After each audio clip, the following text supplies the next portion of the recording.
Bienvenue dans la BD de la semaine dernière. Sortez vos bonnets à pompons, enfilez vos moufles. On va grelotter avec les Peasley. Les Peasley, c'est une bande dessinée créée par Jérémy Moreau aux éditions Delcourt, collection Mirage. Il est là, vous le connaissez, et pour nous parler de cette bande dessinée, il a lavé ses cheveux qui sont plus brillants qu'un donut en plein soleil. Tout de suite en direct du canapé, Anthony. Coucou. Du coup, l'épisode, ça parle de Nathan. Nathan qui est chauffeur Uber et qui vit avec sa petite sœur Zoé et son petit frère Étienne. Et suite au décès de leur maman, du coup, Nathan travaille énormément, il est souvent sur la route. Et dès les premières pages, en fait, il subit une hallucination. Et du coup, il se dit, oulala, je vais pas très bien du tout. Bref, il continue à travailler parce que l'argent manque au foyer.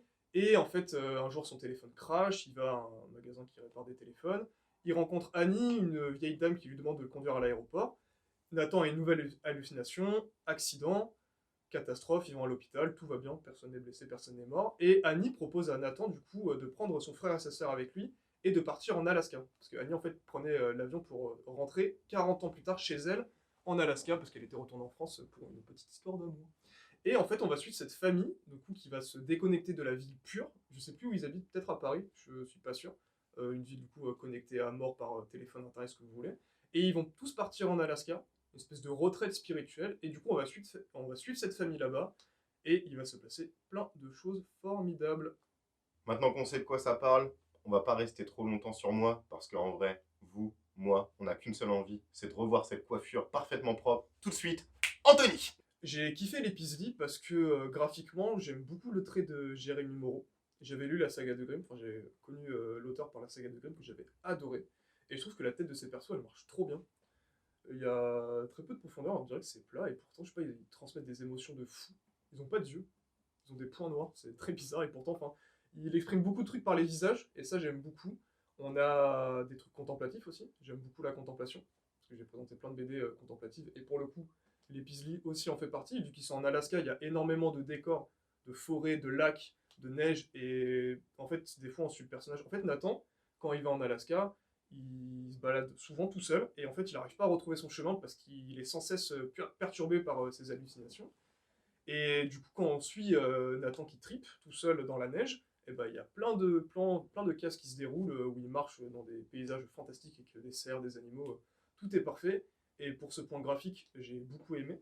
Et au-delà du graphisme, moi, c'est l'histoire de tous les persos qui m'intéressent parce que tu prends la sœur Zoé qui était archi connectée sur son téléphone, qui va rencontrer une pote en Alaska, avec qui elle va grave s'entendre. Et en fait, tu sens que les personnages, même Etienne, le petit qui lui a sa Switch, il joue à balle à la Switch et il fait des crises de nerfs vu qu'il n'y a pas trop d'électricité. Donc à un moment, sa Switch elle a plus de batterie et du coup il râle.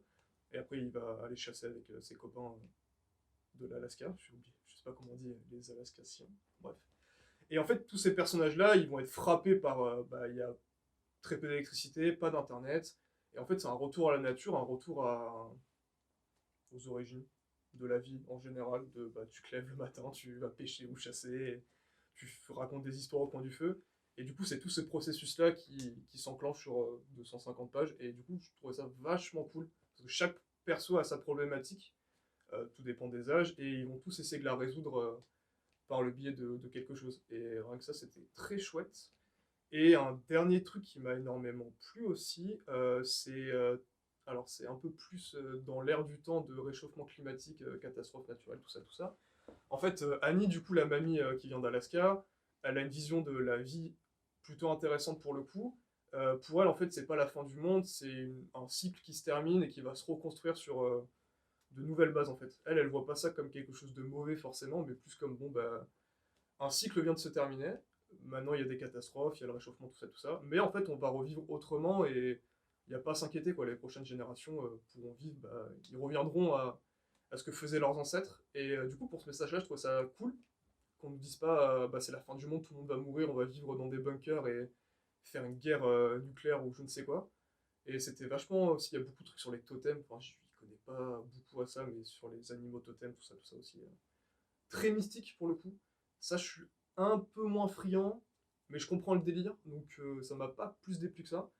Mais pour toute la globalité sur famille, retrait spirituel, tout ça, moi j'ai énormément aimé. Un dernier petit point tout petit ridicule, le titre de la BD s'appelle Les Peasley, et en fait c'est un mix du coup entre un grizzly et un ours polaire, alors que le grizzly vit en bas de la montagne et l'ours polaire en haut, et du coup ça fait une mutation, et c'est un peu comme les personnages principaux qu'on suit, en fait ils sont en pleine mutation, en plein fin de cycle et reconstruction. Du coup voilà, c'était petit fun fact. Merci beaucoup Anthony pour ton avis sur cette bande dessinée. En vrai, on est tous très déçus qu'il ait porté son bonnet durant la vidéo, mais on ne s'en rend compte que maintenant. Ici, les vrais cheveux propres. Mais il reste une question. Oublions ses cheveux. Et la question qu'on lui a posée, c'est Anthony, quelle chimère serais-tu? Du coup, si j'étais un mélange de deux animaux qui ne sont pas censés s'accoupler, je serais un Ceribou. Ceribou, Pokémon plante. Merci beaucoup d'avoir regardé cette vidéo. N'hésitez pas à vous abonner, à partager et à dans 2 semaines prochaines. Déjà, bonne fête à tous les manuels et à ses dérivés. Et n'oublions pas le dicton du jour. Un mois avant, un mois après Noël, le froid est bon et naturel.